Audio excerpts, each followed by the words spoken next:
Hello, and welcome to Networking Unleashed, Building Profitable Connections.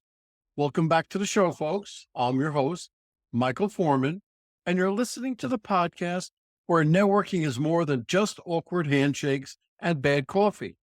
It's an art and a talent. But here's the twist. It's an art and talent you can actually learn. Yes, even if you're the person hiding in the corner every event pretending to check emails. Networking isn't just a nice skill to have, it's a game changer. And when you get good at it, you'll wonder why you didn't start sooner. More connections, more opportunities, more profits. It's like unlocking a cheat code for life. So whether you're the life of the party or the just let me stay at home and text type, we've got something for you. So stick around and let's turn those awkward small talk moments into big wins. Now, I have a guest today. Her name is Amanda Greenberg, Amanda Brooke Greenberg, and she's got quite an extensive background. I'm gonna read you a little part of it. Amanda is the founder of the A Initiative and social media influencer with with the at symbol from Apple to Orange, a Miami resident by way of New York City with over 15 years of experience in marketing and communications. Amanda has a broad experience. Amanda has a broad expertise in working with clients in the fashion, lifestyle, beauty, and hospitality industries. So before I butcher this any more than I already have, Amanda, welcome to the podcast. And please introduce yourself and tell us a little bit about your background. Thank you. Thank you for having me here today. I'm honored. And yeah, so my background started in New York City. I interned for a magazine in college and then immediately moved to the city right after I graduated. Took a job doing PR for a fine jewelry brand. I was the assistant level at that time. Learned everything I could from my first boss. She was incredible. Still in contact with her today and soaked up all the information I could and then made my way up in that company. Then I switched over to an agency where I had a range of clients in the fashion space, big retailers and e-tailers like Bergdorf Goodman and Net-a-Porter Group and Home Shopping Networks, and then also some contemporary and luxury fashion brands. So we worked with everybody from Marchesa to Aritzia and Uniqlo, and then some smaller, less known brands that we help build and create. And then after being in New York for a decade, I moved down to Miami and went into hospitality PR because there isn't such an amazing fashion industry down here. And I wanted to make sure that I was, you know, working in the industry that made sense for the market. And I took a job as PR director and communications director for Nikki Beach, which is a global hospitality brand. They have restaurants, beach clubs, and hotels and resorts all around the world across their social media division. I did all the internal and external communications. And then I also did a lot of networking there and learning and growing as an in house or professional. And then I also simultaneously had just started my social media platform, which is from Apple to Orange, as you said. So from the Big Apple, New York, to the Florida Orange, and started parallel pathing with that, growing a following on my Instagram platform. And then right after COVID, I took a step back, looked at my life as many of us did at the time, and said, where am I going? What are my goals? How am I going to reach them? And I realized that while I loved my job, it was time to step out on my own. And I started the A Initiative, which is my marketing and PR agency. I work with a range of clients now, pulling in from all of my background experience. So fashion, lifestyle, beauty, hospitality, F&B, and nonprofit. So that's a quick overview. Not so quick. That's okay, but you can see why I handed it over because I didn't want to butcher it any more than I already have. So I thank you for that. Okay, so first off, how has your approach to networking evolved over your 15-year career in marketing and communications? Yeah, so that is a great question. And it's definitely evolved as I've gotten more mature and confident. I think confidence is a big part of it. And in order to have confidence, you really have to understand what you're doing. When I started my first PR job at the fine jewelry brand in New York City, my boss at the time kept saying to me, you need to make editor relationships. These magazine editors are going to be the bread and butter of your success as you grow in your career for traditional PR. And she would challenge me to take out a certain amount of editors to lunch or dinner or manicures, whatever it was, or a walk at least once a week. And that was like part of my measurement of success in that role. So she really pushed me into it. I remember feeling so uncomfortable at times, especially if I was taking out editors that were my senior and not really always knowing what to say to them. And then as I did it more, I got more and more comfortable.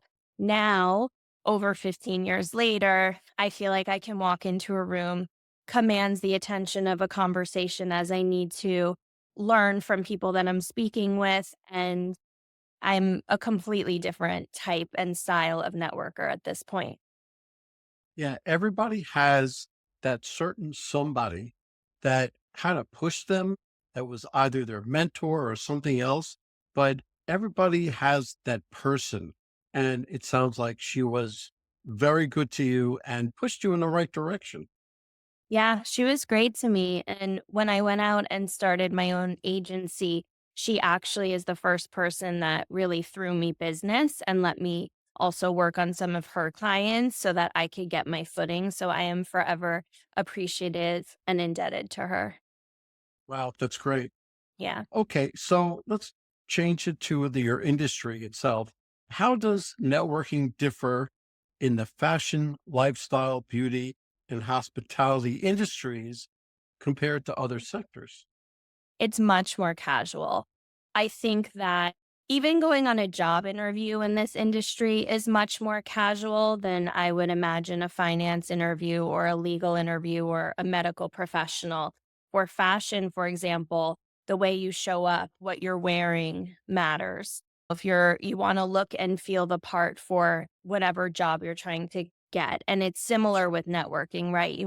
In this industry, you want to understand who you're stepping into a room with and make sure that you're appropriate for that group of people. So if I'm going somewhere and I know it's going to be like a bunch of restaurant industry professionals, bartenders, servers, general managers, like they're probably going to be more chill. So I'm probably going to wear jeans and come with a more vibrant approach and have a cocktail with them and chill and relax versus maybe a fashion industry event. I'm for sure putting on heels. I'm definitely going to make sure I look really polished and I'm going to have probably just read Women's Wear Daily the past couple issues, so I know what's going on, so I have things to speak to them about. I love networking in my type of industry because I think that people are so passionate about what they do. So the communication on the topic of what we do is so important versus maybe at a legal event, you don't want to talk about your caseload as heavily, but we are talking about our industry nonstop because we're creative and it's so much in our DNA. It's great. You mentioned your Instagram handle and how much you increase your followers. How do you balance the digital and the traditional networking that you've experienced? That's a great question. Digital networking should feel a lot like in person networking. In order to form relationships with people, you need to reach out to them and connect on a point that resonates with them, right? If you want to make a digital relationship, you're going to comment on somebody else's posts, find things that are a commonality that you can speak to. Maybe you're going to send them a direct message and tell them that you loved something or that you did something similar. And you're going to start building friends online by doing that. It's imperative when you're networking in my industry to have some sort of digital presence because that footprint is almost like your business card. So I put as much emphasis on digital marketing as I do on in-person marketing. Yeah. Wow. That's good. So tell me, what's your secret to turning initial connections Mhm. into long-term relationships? Being authentic really helps. You need to, I've said this, but you need to find a commonality with the person. So whether you approach a conversation and you ask them about their family, or you create a genuine friendship because you compliment somebody's earrings, or ordering the same drink at the event, find a commonality and kind of use that as a kickoff to the conversation. And then try not to be awkward. Try to have some questions in your head before you go somewhere to network that you can ask everybody. For example, it was just South Beach Wine and Food Festival here in Miami. So maybe if I was at an event this week trying to network and it was within the hospitality crowd, I would say to everybody, did you go to events for Sobe Wine and Food Festival? Did you enjoy them? Did you meet any cool chefs? Have things in your head that you can speak about. And I think the other point that I always like to make is that follow up's really important. So figure out in that scenario, what type of follow up makes the most sense? As we talked about, my industry is a little bit more casual. So people don't really have business cards on them as much. So people will generally connect through social media, or maybe they'll give you an email address. And I always like to be in control of the follow up. So I'll make sure to get everybody's contact information that I have spoken to, and I will do the follow up the next morning as opposed to relying on somebody else to follow up with me. And I will always bring in something that we talked about in person when I do the follow up. So, hey, so great to meet you last night. Don't forget to send me the link to the earrings you were wearing so I can order them too. Or, oh my God, that chef that you met that you met at South Beach Food and Wine Festival sounds like such a great guy. I'm going to go try out his restaurant next week, just so you can continue the conversation in an organic way. Yeah. You hit on so many points that is so important, that I don't know if everybody got what you were saying. It's important to be authentic, to be present. That's first and foremost. Confidence. That's another very important part of this. But the know you, like you, trust you really comes into it because they'll do business with you. I've said this on 1,000 podcasts. To know you, everybody knows you. You're a great girl. That's just the way it is. But like you, that narrows down the field just a little bit because everybody's not going to like you. But trust you, that's so crucial. That is the crucial factor in all of this. And once you gain that trust factor, you have the things in your head that you want to ask and everything else to keep you calm, so to speak. But another point that you hit the nail right on the head was the follow up. Hmm. And the follow up is probably more important than actually meeting the person Yeah. because your follow up is so, so very important. So I can go on all day with your answers just from that one point. Thank you. And I think one other thing that I always like to mention is put your ego away, because when you lead with that, you're never going to make a genuine relationship and no one will trust you. Just be chill, be kind, and genuinely interested. And if you're not connecting with somebody like that, then okay, maybe that's not the best person to have a conversation with at that moment and move on. And not everybody, like you said, is going to like you. And that's fair. That's fair because listen, you're not everything to everybody. You have to pick your lane. And if they don't like you, they don't like you, you move on. It's Hmm. very simple. How important is personal branding in networking, especially in image conscious industry like fashion and beauty? 1,000,000% important. My PR agency job in New York was very intense. We were working with such major brands. We were with celebrities all the time. There were celebrities in and out of the office. It was like top tier. And the owner of the agency would walk around and make sure that we were all dressed appropriately. And if not, I would have to send people home for my team to change and come back to the office, which candidly probably wouldn't be appropriate today. But at the time, it flew. And that was because they would always say to us, if you can't go to Anna Wintour's desk right now, who is the editor in chief of Vogue or is, then you can't wear that. So that was a fashion PR job, right? But that taught me that the image that you present is always important. And I pay attention to those details on other people. I think if you're a content creator, what is your vibe aside from what you're saying, right? But what are you trying to convey? I think sometimes people discount how much of your exterior image can impact your ability to do business in certain industries. And it shouldn't be looked at as fluffy or a negative. I actually look at it in the opposite way. Take control of it. You know what's going to work, so do it. And if you don't know what's going to work in a specific industry, research it. See what successful people in that career field have done and figure out how to interpret what they're doing in a way that feels organic to you. Don't ever do anything that doesn't feel organic to you, but try to pull in inspiration from other people to influence what you're doing. That's so true. And listen, I was in the Air Force for 9 years. So I always had to make sure that I looked tight, as they called it. Mm.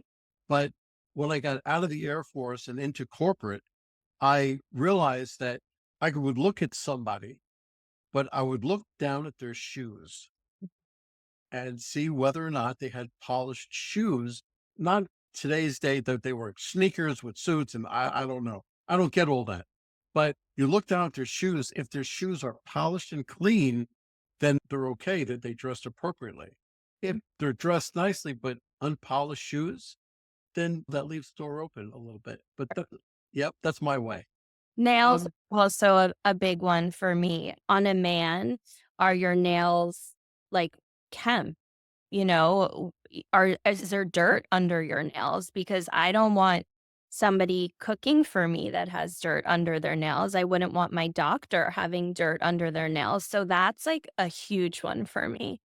Absolutely. And a big one for me. I'm glad you said it, but it's the same thing for me. This next question, everybody has to take a moment and think about it. Okay. Okay. What's the biggest networking mistake you've seen in your career, and how can my listeners avoid it? Hmm. See, everybody does that double take. So I see people do this all the time, and it's not just in networking, it's in communication, conversations with people. Not listening to what the other person is saying and only thinking about what you want to say and the point you want to make so that when you reply, you're not replying accurately and you make the person that you're speaking to feel completely discounted because you're not addressing the point that they just said because you so badly need to make your point. In networking, that can be detrimental because people are going to be like, wow, this person only wants to talk about themselves or needs to drive something home so hard that they don't care what I have to say. And they're going to remember you, but they're not going to remember you for the right reason. Absolutely. Listen, I'm paid to go on stages, do breakout sessions, keynotes. I do workshops for companies. And that's a very important point that I bring out. I call it active listening. You listen to the person completely, and then you pause at the end of it. What does that pause do? It tells the other person you are listening to them, and you don't respond by the next thing that you want to say. You respond to something that they said. Mhm. And it goes such a long way, but that listening and that pause is so very important. Mhm. Okay. How do you measure the success or ROI of your networking efforts in the marketing world? I guess with the ability to do things quickly. So, what I mean by that is that if I have the right relationships on behalf of a client, I should be at this point in my career able to move things forward for a project or a partnership or an event or a press placement in a rather speedy way because I have the right connections to lean on to get the job done. Right. That's good. Okay, so give me a strategy for maximizing networking opportunities at industry events or trade shows.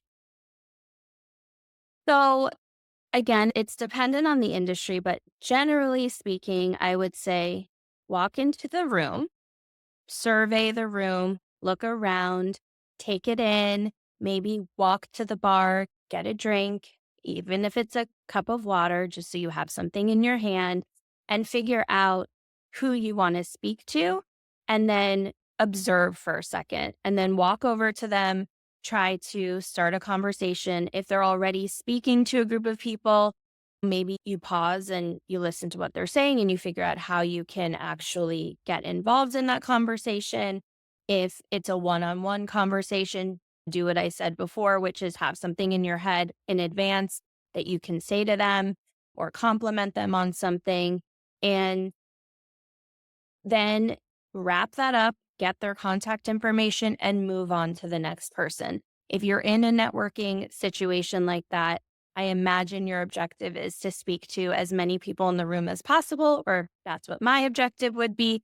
Politely wrap up conversations. Don't make people think that you're doing that in a rude way. And I'm sure we've all also been part of conversations where you feel the person that you're speaking to looking beyond you, knowing that they want to talk to somebody maybe that's behind you. Do not do that. That's so uncomfortable. So stay focused when you're with the person that you're speaking to, be present in that conversation, and then say, okay, great. I know we're here both to meet other people. I'll follow up with you tomorrow. It was lovely to meet you, and then move on. Again, you hit so many points of correct networking that I can't even begin to say where, because I'm telling you, because every time that you said, when, especially when you're listening, when you're pausing, when you have to build that rapport with the other person, I use something called FORM, family, occupation, recreation, and a message. And I pick any one to talk to them about, talk to the Oh, person about. So I just have that word in my head. So, all right, family, oh, with a wife, a husband, a sister, a son, a daughter, whatever, little league, football, junior football, I can talk about anything, but occupation, it, whatever their occupation might be. So I pick something, and most of all, I have them talk about themselves. I have them they get because what people love to talk about themselves. always. The more that they talk, the higher the trust level goes up and the barrier comes down slowly. So it opens up relations a little bit. But that's for another conversation. Okay. Given your extensive experience, what emerging networking trends do you foresee for the next 5 years? In the next 5 years? A heavier play on digital and social media networking. A lot of people who have been in their industries for longer don't totally understand or value those digital relationships through Instagram or Facebook or TikTok or LinkedIn. But as they shift out of the career industry and the younger generations continue to step in, I think that the emphasis on digital and your digital footprint will become more and more important. That's great. Amanda, I can't begin to tell you how great you did on this podcast. You hit the networking right on the head. I just expanded what you had to say um, because networking, I feel, is the base of all businesses. You have to network in order to go out and get more business, but you Mhm. have to network correctly so you don't look bad, you don't look this way or that way. So if you do it correctly, you'll do it very well, such as yourself. Amanda, if anybody wants to get hold of you for whatever the reason for any of your multiple categories, how would they do it? Thank you for asking that. So you can find me on Instagram at From Apple to Orange and slide into my DMs. I will definitely reply to you there. And then my business handle is at the A Initiative. So the THEA and then initiative. Nobody can ever spell some for some reason, but INITIATIVE. And you can also message me there. I would love to hear from everyone. That's great. Amanda, thank you very much. And hopefully we'll talk soon. Sounds good. Thank you for having me. Wait, we are sponsored by author Rodney Davis. Struggling to reach success? Maybe it's time to quit. In Quit Your Way to Success by Rodney Davis reveals the 27 steps to breaking bad habits that hold you back. This powerful book helps you to rewire your mindset, take control of your actions, and turn setbacks into stepping stones. With real life examples, motivational quotes, and actionable lessons, especially for sales professionals. You'll gain the tools to quit while stopping you and start winning. Transform your future today. Get Quit on Your Way to Success by Rodney Davis, available now on Amazon. Well, that's a wrap, folks. A huge thank you to our special guest for sharing such incredible insights today.